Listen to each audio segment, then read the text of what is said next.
saudade é grande. A minha vida acabou. É desesperador, eu me culpo muitas das vezes, porque ela era uma criança que ela te dava amor, ela te dava carinho, ela fazia tudo. Eu briguei com a minha filha até o último instante. Quando eu não voltei, eu ia deixar ela morrer. Quando eu voltei, o pai matou. É muito fácil pegar o inocente. O problema era eu que fizesse pra mim, não pra ela. Pelo menos ela que pague e faça a justiça. E eu não posso, mas eu tenho um Deus que pode fazer por mim.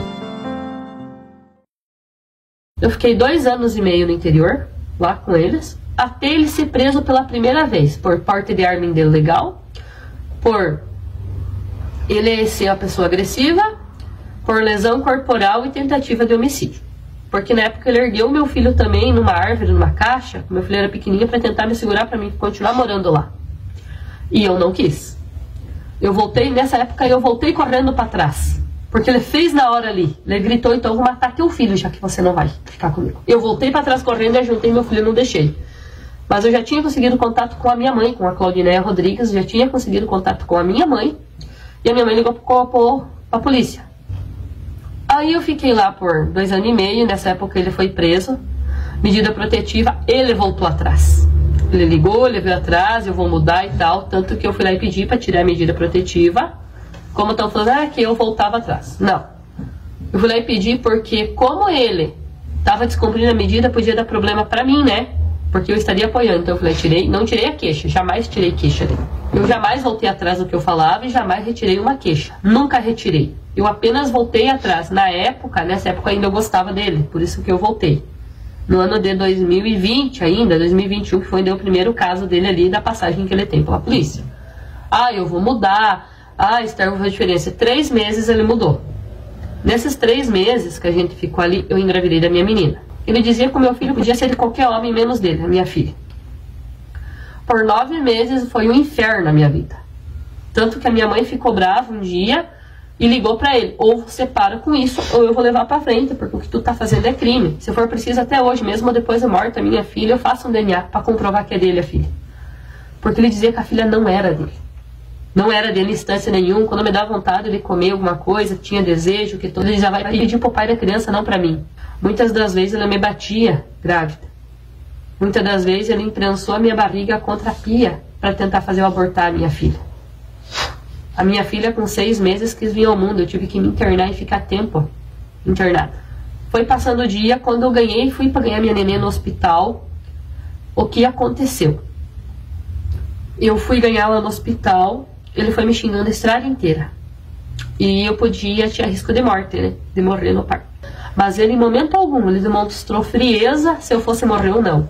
Quando a minha filha fez 7 dias, que eu estava com a barriga toda aberta, que eu fui passar por uma cirurgia cesárea, ele abandonou a minha filha e foi embora e deixou eu e a minha filha após operar em cima da cama. Quando deu 15 dias, ele voltou para casa. E eu não queria mais voltar com ele. A minha avó disse, volta com ele, porque vocês são uma família, ela é pequenininha, ela merece o pai, a mãe, vão construir. Então, Esther, só para entender, vocês iniciaram um relacionamento, você já tinha um filho de um outro relacionamento, e ele também já tinha filhos de outro relacionamento. Ele tinha 2 filhos, 3 filhos, 2 meninas e um rapaz. Vocês ficaram juntos um tempo, se deixaram, ele voltou atrás, voltaram, e aí você engravidou. Sim. E ele desconfiava, como você disse aí, de que a filha não era filha dele. Isso, a família inteira, na verdade, sempre disse que a filha não era dele, que era filha de corvo, né? Que a filha era um chupim. Quando a minha filha nasceu, eu chamei todos eles assim, venham conhecer a filha de chupim, que era a cara deles. O meu casamento com ele, a partir do momento que ele começou a me agredir com formas verbais, eu voltei com ele para minha filha ter um pai e uma mãe presente, como eu não tive. Meus pais são separados já há 20 anos já. Eu tô com 25. Então eles se separaram, eu era muito novinha. Entende? E eu pra ela não ter o desprazer de ter, né? Não ter pai, não ter a mãe junto, não passar o que eu passei, eu voltei. Porque o meu filho de 9 anos, eu sou separada do pai dele. Então eu via o sofrimento na vida do meu filho. Então eu não quis que ele passasse o mesmo. Só que o pai do meu filho, ele entendeu a separação, me ajuda para caramba, é um cara sensacional. No dia do velório, o pai dela, o pai do meu filho veio ali, a esposa, então a gente tem uma relação boa, nesse quesito. Já a família do Valmir nunca me aceitou. Eles nunca me aceitaram, nem como esposa, nem como madrasta, nem como cunhada, nem como comadre, nem como sobrinha, nem como sobrinho. Entendeu? A madrinha foi e deu um depoimento que nem ela sabe o que tá falando. Porque ele, o sogro dela, foi me pular no domingo lá. Foi no domingo? No dia acontecido? No dia acontecido. Ele chegou e me chamou de vagabunda, puta, cadela, caco, que era pior que uma cadela, e pegaram um facão pra me pular. Quem não deixou me fazer em maldade foi a Nara Fátima de Freitas. Não sei como foi o depoimento, não sei se ela deu depoimento ou não. Mas, a princípio, eu vi que ela disse não. Eu disse, ó, se ela for, tudo isso que você está falando, ninguém colocou uma arma na cabeça dele para ele voltar. Ele voltou com ela porque quis. E eu nunca pedi para ele voltar comigo. Era ele que voltava atrás e ele que ia se socando na minha casa. Mesmo dizendo, ó, venha de vez em quando ver a tua filha, não precisa ficar aqui. Ele ia ser socado, ele ia ser fincado, ele queria me obrigar a ficar com ele. Tanto que eu desisti e a minha vida eu levava para a barriga. Com a barriga, assim, empurrando. Eu disse, enquanto a minha filha estiver bem, tá bom. Como ele envolveu os filhos, como ele dizia que nós tínhamos filhos, porque ele criou meu filho desde os 3 anos, o Valmir Rodrigo Pegoraro, junto com a minha filha. Quando eu me envolvi com ele, ele tinha 3 anos.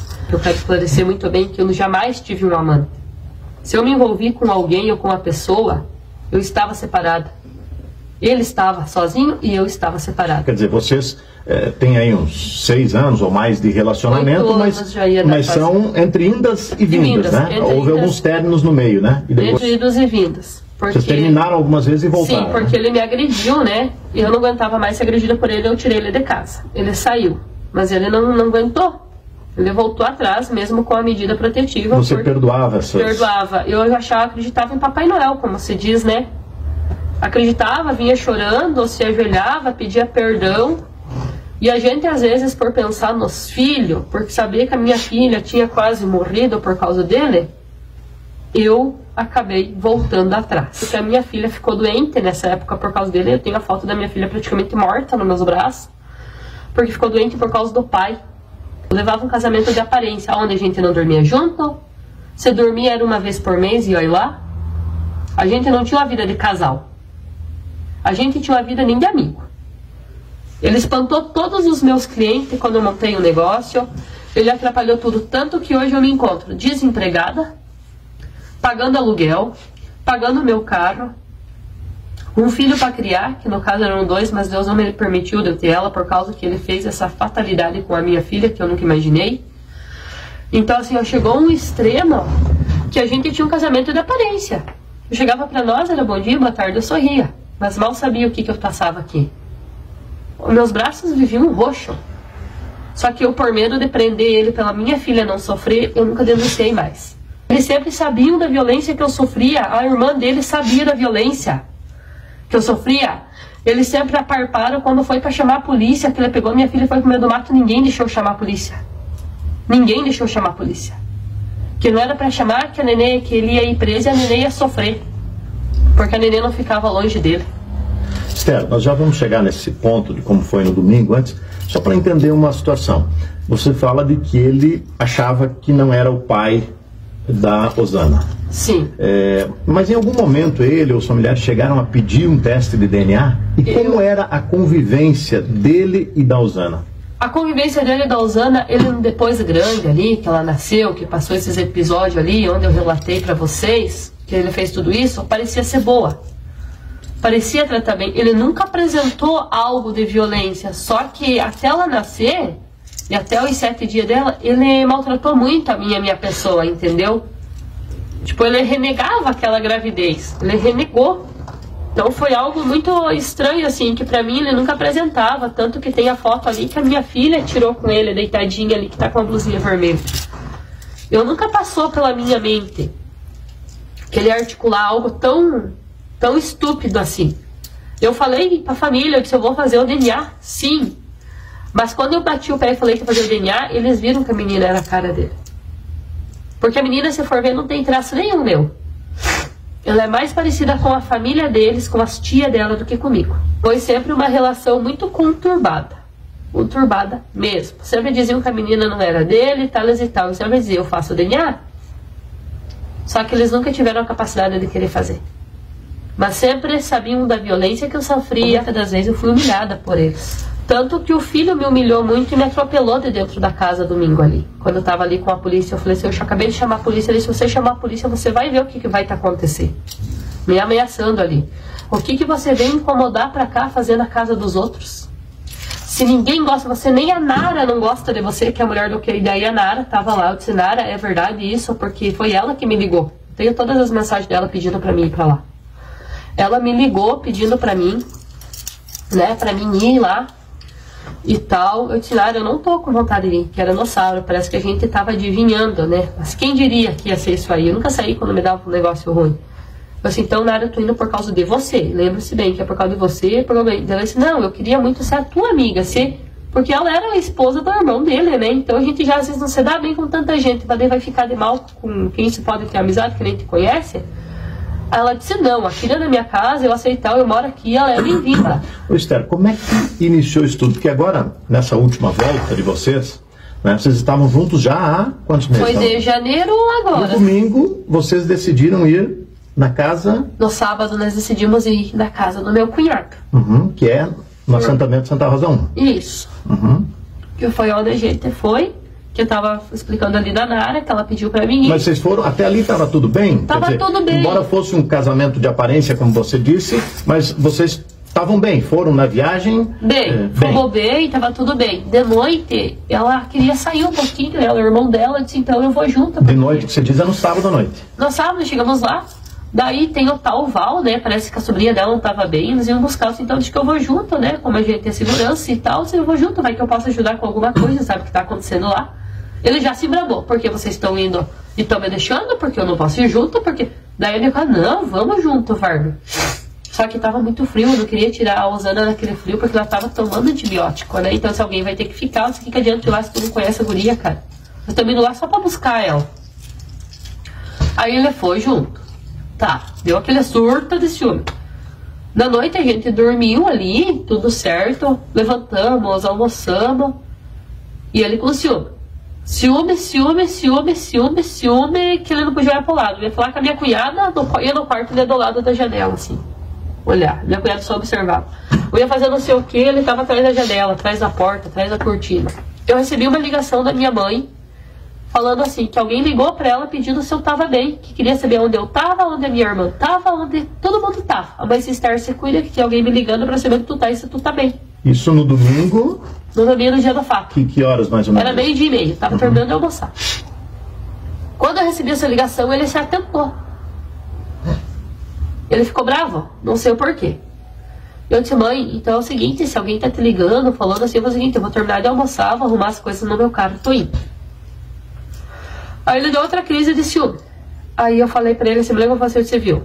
Já que você tem tanto ciúme, cada vez que eu mando você sair da casa, você diz que não tem como eu vir pro interior. Aproveita que tu já tá ali, que ele tinha um lote dele lá. Aproveita que você tá aí e já fica aí.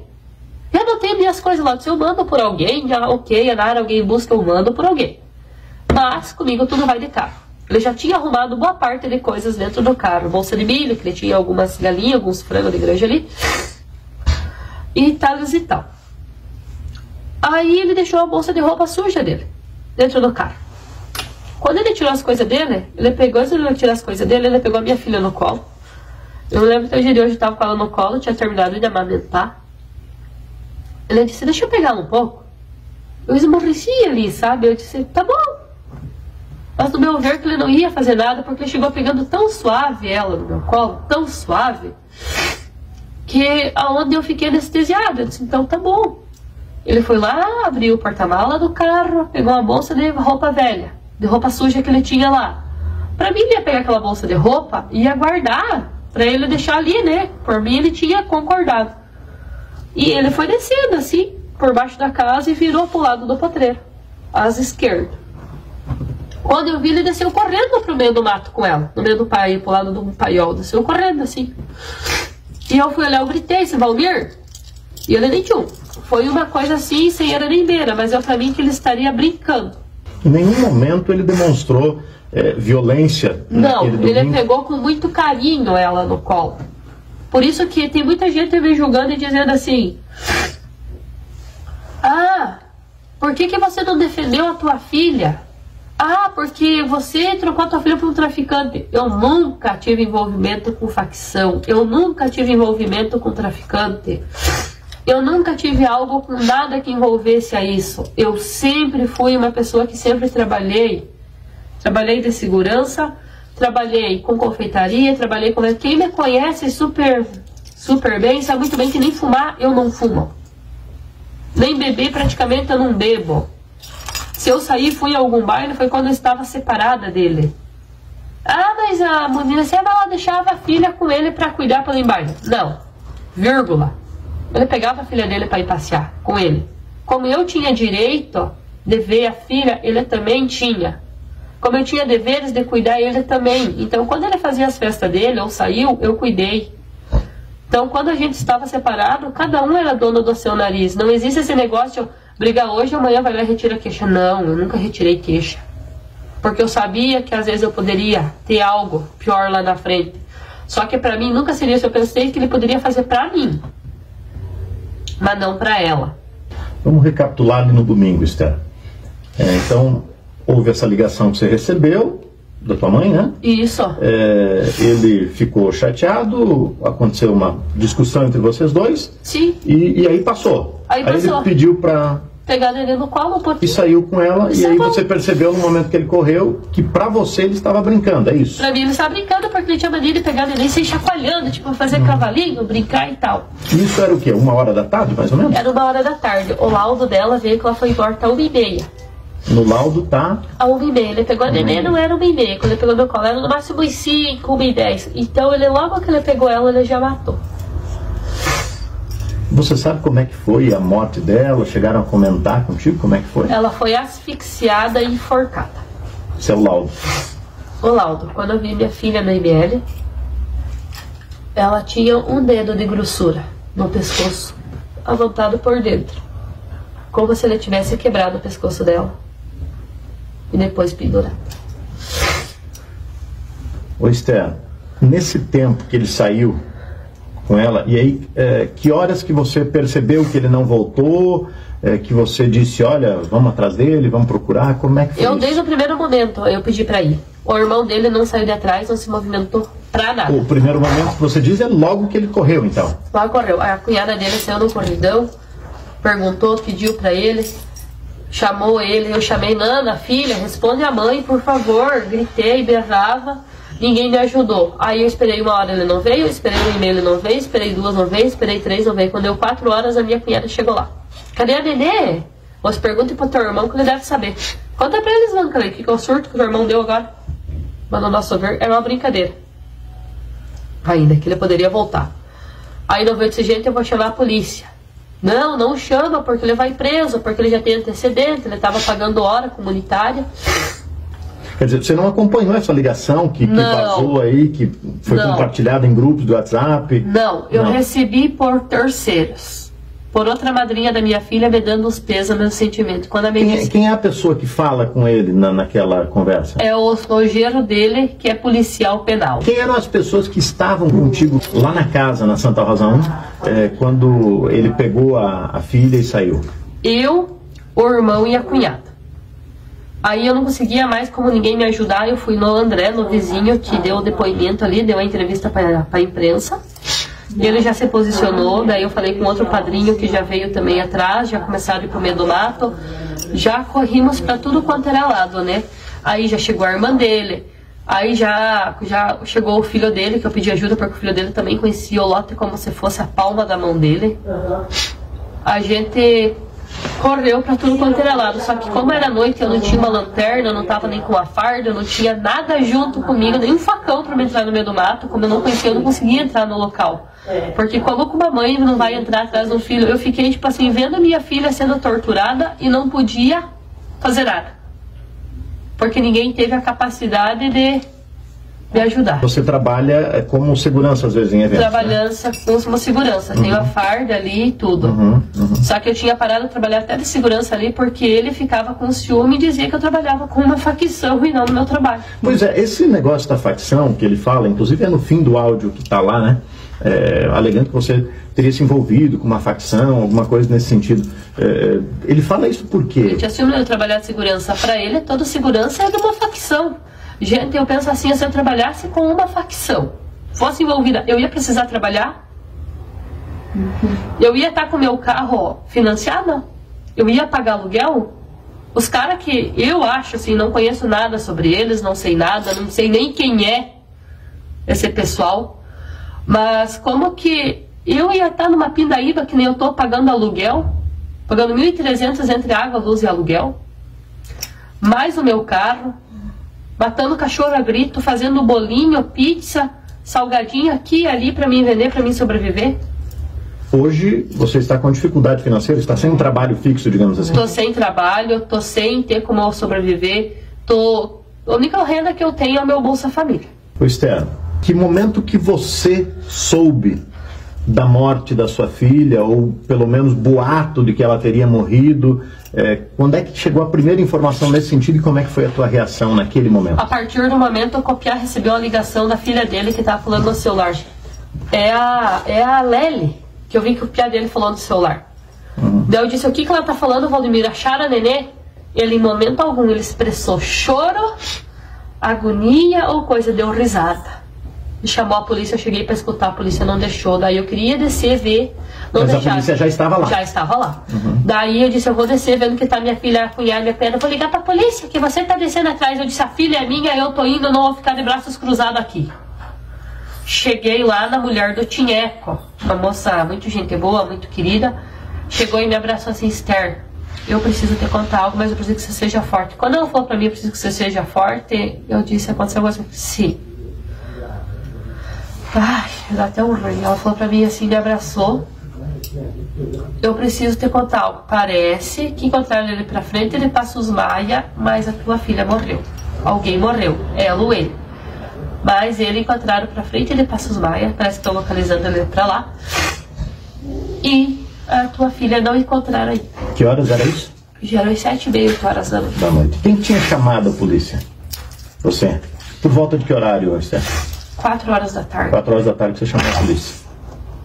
Mas o corpo, efetivamente, da sua filha de 1 ano e 9 meses, só foi encontrado às 9h40. Na segunda-feira, né? Às 9h40, parece que foi da manhã que ela foi encontrada. Mas aí, quando é que te noticiaram, te comunicaram oficialmente que realmente o corpo dela foi encontrado e ela estava morta? Após ser encontrada, logo em seguida, que foi o policial Chalita. Era 11h44.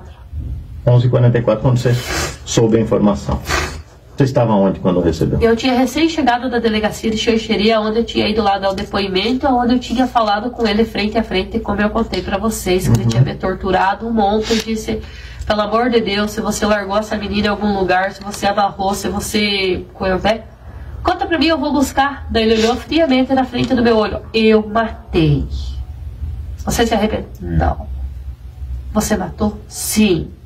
Onde ela tá no meio do mato, vai procurar que tu acha. Você, pelo amor de Deus, diga que é mentira. Ele, não é. Eu matei. Sem expressar nenhum sentimento. Eu falei, você matou a pessoa que te chamava o babai? Você matou a pessoa que te chamava o neném, o babai da mamãe? Chamava o babai, ela corria te encontrar. Você matou a única pessoinha que corria te encontrar, que não via a hora de dormir nos teus braços, que não via a hora de te chamar de pai, de te agradar, de ganhar um docinho. Eu disse, você matou a pessoa que corria me encontrar chamando de mãe. Eu disse, você fez isso, ó, me fala o que ela falou, pelo menos as últimas palavras. Aí a polícia já não deixou e já tinha escutado o que precisava dela e já contou mais ou menos onde ela estava. Como é que você está sobrevivendo? Você consegue descansar, consegue dormir? Não. Tem passado a base de remédio? Como é que tem sido os seus dias? Eu pensei em tomar remédio, mas eu não quero me dopar porque eu quero me levantar fisicamente com força. Eu levanto chorando, eu durmo chorando. Eu não consegui dormir na minha casa desde esse dia. Eu entrei dentro da minha casa e encontrei um potinho dela, uma roupinha, eu quase morri chorando. Porque ela era uma criança que... ela te dava amor, ela te dava carinho, ela fazia tudo por mim. Se eu tava dormindo, eu tava na cama, ela levava uma bolachinha na minha boca se ela fosse comer. Ela vinha. Você me ama? Ela ama você. Esther, nesse momento, passado tudo isso, não deu ainda uma semana, como é que você está se sentindo? E o que você espera de agora em diante? Olha, pra falar bem a verdade pra vocês, eu não durmo mais. Ontem eu tava lá em casa, parecia que eu escutava os tropés dela, caminhando por dentro da casa. Acontece que a saudade é grande. É grande. É grande porque eu ia dormir, ela pegava Bebeto, Bibi, mãe, vamos mamar, vamos dormir. Levantava hoje, uma senhora despertou às 7 da manhã, eu me lembrei da creche, ela saiu correndinho, pegando a coberta dela. Tava frio, ela dizia que enrola o dedinho da mãe. Ela fazia que sim. Ela sentava no meu colo, no carro do Davi, e agarradinha naquela coberta. Aí eu dizia pra assim, filha, vamos tomar banho? Ela pegava o chinelinho. Tá, mãe, chinelinho pra você tomar banho. Tipo, ela não falava, mas ela pegava lá. Então ela era minha companheirinha. Então tá sendo muito difícil, sabe? Tudo me lembra ela. Eu cheguei em casa, eu vi o patinho dela, que eu tinha comido o bolo por último, eu me fui. Eu não posei mais na minha casa. Sabe, eu não tenho mais vida. Pra falar bem a verdade pra vocês, eu não tenho mais vida. A minha vida acabou, sabe? Eu falei com vocês até agora, sem conseguir me detonar em lágrimas, mas foi muito desesperador. É desesperador, eu me culpo muitas das vezes. E teve pessoas idiotas que, em vez de vir me dar força, pessoas sem noção, que foram lá e deram depoimento para uma rádio, foram lá e comunicaram coisas que não tinha nada a ver, foram lá e comentaram. Se coloca no meu lugar como mãe. Se eu não volto com ela, ela morria porque eu não tinha voltado com o pai. Porque ela não ficava sem. Aí eu volto com o pai e o pai mata. Eu não sei se eu errei em voltar ou se eu não errei de ficar junto. Você recebeu mensagens te culpando? Sim, várias pessoas. Essas pessoas mandam mensagens como são pessoas conhecidas? Cibernéticas. Pessoas da internet do Sim, Brasil? até no grupo do Mil Grau, que tem o grupo ali das vendas e troca, uma tal de Heloísa não sei o que, mandou que só porque nós, na época eu era solteira, nessa época, a gente foi lá na Estrada da Produção escutar música, que teve um engraçadinho que foi lá e fez aquele vídeo, largou essa produção aqui pra todo mundo que tá falando de mim, que eu fazia parte desse vídeo, eu tava lá. Mas eu tava solteira, minha filha tava muito bem cuidada, meu filho tava bem cuidado, ninguém tava jogado. Entendeu? E essa pessoa quis me julgar porque eu tava lá. Só que nesse dia ninguém tinha matado a minha filha. Ela tava bem cuidada no dia desse vídeo. Então alguma engraçadinha foi lá e comentou que eu não valia nada e nem a fulana, nem o fulano. Que nós se merecia porque a mãe estava dançando nessa da produção. Mas que eu saiba, você tomar alguma coisa quando você está se divertindo. Se você é mãe e você dançar, não é crime. Tinha gente até, que eu não vou citar nome, que são mais conhecidos que eu aqui, da sociedade estava lá. Entendeu? E daí quiseram me julgar com mensagem, tanto que teve alguém que foi lá e comprou a briga. Gente, se coloca no lugar dessa mãe que tá sentindo dor. Deu assim, ó, o sentimento é de raiva, o sentimento é de ódio, principalmente quando eu recebo esse tipo de mensagem. Então a família só sabe julgar. Algumas pessoas só sabem mandar mensagem, me ameaçar, me julgar e falar coisas assim que não sabe, não tem nem noção. Se cada um se compadecesse com a minha dor, se colocasse no lugar, se fosse o fulano do Beltrano, tava tudo certo. O problema é que em vez de vir apoio, tá vindo julgamento. Agora, eu tenho aluguel para pagar dia 10, eu não tenho R$1 no bolso. Se o Brasil apresenta minha conta bancária, eu não tenho dinheiro para fazer um rancho.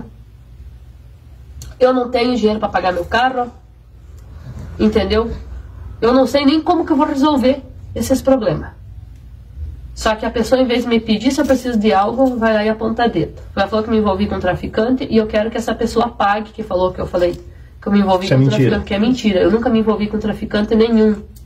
Não tenho ligação com máfia, com facção nenhuma. Não conheço ninguém que tenha. Isso eu quero deixar bem claro. Eu tenho as minhas amizades, mas as minhas amizades nunca tiveram nada com isso. Não conheço ninguém que vende, que anda, que tem, que nada. Dr. Matheus Daldim. Olá a todos os ouvintes, meu nome é Matheus Daldim, sou advogado de acusação. E o caso já ele abalou profundamente, não só a família da Esther, a família da Osana, mas toda a comunidade do Catarina. Então, eu vou aqui sobre a pequena Osana. Já está sendo bem falado pela Esther, mas essa criança de apenas 1 ano e 9 meses, que pasmem, teve sua vida brutalmente tirada pelo próprio pai. pelo seu genitor. E segundo as investigações, segundo as provas, ele mesmo a enforcou, a estrangulou de maneira friamente, na sequência, pendurou um galho de árvore e lá ficou em meio a uma mata fechada, em um local de difícil constatação e localização. Ou seja, ainda ele tentou ocultar o cadáver da pequena criança. Como se pudesse, né, apagar os rastros de tamanha crueldade que o mesmo fez. Então esse não é apenas mais um crime, senhores ouvintes, e é um ato de barbárie que carrega em si o retrato mais perverso de uma violência doméstica. E é por isso que estamos tratando esse caso como feminicídio, pela questão doméstica. Que hoje teve uma alteração no nosso Código Penal, e cuja pena ela pode ser de 20 a 40 anos, uma pena muito mais grave. Mas o que caracteriza feminicídio, senhores ouvintes, é o seguinte: nesse caso, a gente vê e acredita em elementos claros que o motivo desse crime foi a rejeição da criança por ela ser menina. A própria Esther comenta isso, e também como uma forma de atingir a própria Esther. Então, esses dois requisitos, essa combinação, ela revela esse menosprezo à condição de mulher. E é isso que define o crime de homicídio. Desculpa, o crime de feminicídio como crime de homem. Além disso, ele vai responder por ocultação do cadáver, e ainda essa pena ela pode ser aumentada por ele ser genitor e ela ser menor de 14 anos. Então, todas essas circunstâncias agravam consideravelmente uma possível punição na sequência. Eu represento a mãe da Osana, senhora Esther, uma mulher que gosta de se devastar, vivendo o seu luto mais profundo que uma mãe pode enfrentar, mas também uma mulher corajosa, que está aqui hoje, que está falando sobre os casos, e que quer justiça. Não apenas pela Osana, mas todas as vítimas de violência familiar e de gênero são silenciadas todos os dias. Então, senhores ouvintes, esse crime precisa de uma resposta firme da justiça, uma resposta firme e uma resposta rápida. E nós, como acusação, vamos voltar até o fim, para que Osana não seja mais um número. A memória dela, a dor da mãe e a indignação de toda a comunidade catarinense exigem justiça. E é isso que vamos buscar com todas as forças. Obrigado. Nós vamos conversar também com a Kelly, que é amiga, conhecida da Esther, e que se dispôs aqui a falar um pouquinho, né, sobre esse ocorrido, e com certeza você ficou chocada também, Kelly, com isso tudo que aconteceu. Como é que foi que você soube dessa notícia? Eu soube no domingo que a Esther me ligou, né, desesperada, falando que queria ajuda. Daí eu falei, como é que eu vou te ajudar? Eu disse, eu não tenho carro, não sei onde que você tá, porque eu não sabia que ela tinha ido pro interior. Eles foram no sábado, né, ela não tinha me avisado, porque se ela me avisasse eu nunca queria deixar ela ir. Eu já sei, tipo, que é a familiagem dele. E daí me ligou pedindo ajuda, daí eu falei que não podia ajudar e que ia dar tudo certo, que ia dar tudo, né, ele ia aparecer com a menina também. Pensei que ele tinha, né, ido na casa de alguém. Nunca que imaginei o pior. Nunca, porque eu não deixava nem a gente encostar naquela menina, nem pegar a menina. Ele tinha meus ciúmes daquela menina, que Deus o livre. Daí de noite ela ligou, chorando de volta, dizendo que tinha matado. Eu disse, não, ele não matou, ele não, né, não tem capacidade um monstro ter feito isso, mas o monstro fez. Como é que era a convivência, Kelly, da Esther com o Valmir? Muitos ciúmes. Nós ia lá na mãe, ele ficava ligando por chamada. A Esther ia fazer as entregas dela de lanche, coisa errada, ele ficava ligando toda hora. Ela ia lá em casa, ele ficava ligando. Meu Deus, pensa um homem ciumento. E demonstrava no rosto dele, na feição. Quando chegava lá, ele enfiava a cara pra mim, me falava as coisas, mas eu não dava bola, porque eu vivia dentro da casa da Esther, eu sempre ia lá. Às vezes ajudar ela, porque com a nenê pequena não tem como ela fazer o serviço, eu sempre ajudava ela. Então ele sempre demonstrava que ele era um monstro que ele é. Sempre com ciúmes obsessivos, era doente, ele era doente. E existia um afeto dele pela filha, ou ele achava, como a Esther falou na entrevista, de que ele não era o pai, então ele não tinha muito afeto? Como é que você sentia a relação dele com a Osana? Ele tinha, às vezes, ciúmes e, às vezes, ele dizia que não era o pai mesmo. Que ele dizia que não era o pai daquela menina. Eu dizia, mas como, Valmir, se é a cara tua? E fosse, porque é a cara dele. E ele dizia que não era, que a Esther sempre vivia traindo ele, que a Esther tinha outro, que a Esther era um monte de coisa. Mas ele tratava bem a filha? Trata. No momento que você via, sempre tratou bem? Pelo menos sempre, quando eu estava lá, ele sempre tratava bem. Uhum. Mas tinha ciúme tanto da filha quanto da esposa, da namorada, enfim, da Esther. Uhum.